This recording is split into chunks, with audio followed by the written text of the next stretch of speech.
Magandang araw mga maka full court, welcome back ulit sa aking channel. Ang pag-uusapan natin ngayon yung naging pahayag ni Lebron patungkol sa gusto niyang player.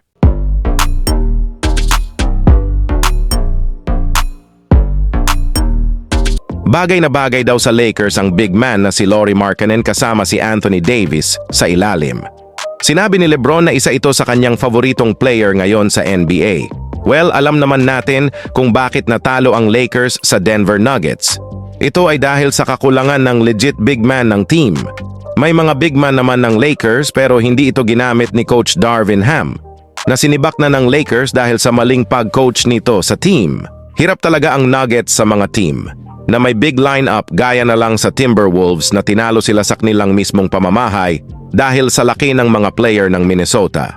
Hirap na hirap gumawa ng puntos ang Nuggets na kahit ang mga malalaking player nila tulad nina MPJ at Aaron Gordon ang magandang inilaro laban sa Lakers, hindi man lang nakaporma sa Minnesota.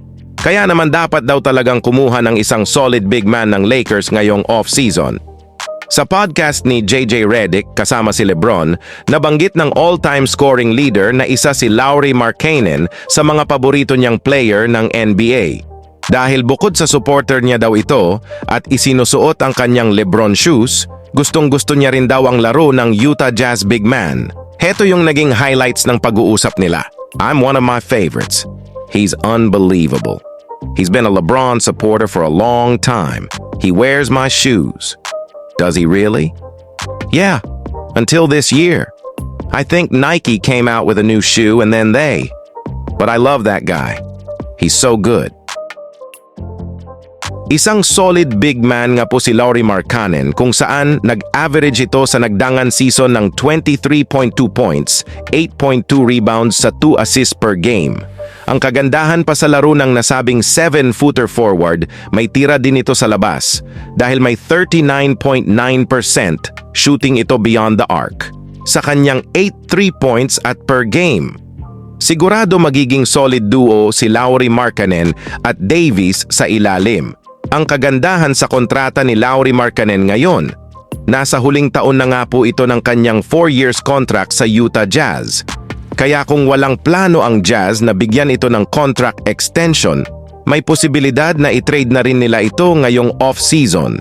Madaming Lakers fans na nag-react sa Lauri Markkanen to Lakers. Ayon si isang fans, ito daw ang gusto niyang mapunta sa Lakers. Dahil pit na pit daw ito sa ilalim, kasama si Anthony Davis. May nagkomento naman na good shooter at good defense daw si Lauri Markkanen. Bagay na teammate din daw ito kay Lebron at Anthony Davis at pang-defense rin kay Nikola Jokic. Halos lahat nga po ng Lakers fans ay sang-ayon talaga na mapunta ang 2023 Most Improved Player na si Lauri Markkanen sa Lakers. At pag nakuha nila si Lauri Markkanen at Jonas Valanciunas at Dwight Howard ay magiging solid ang lineup ng Lakers. Ano po ang masasabi niyo tungkol dito mga maka-full court? At yun lamang po mga ka-full court ang hatid kong balita ngayon.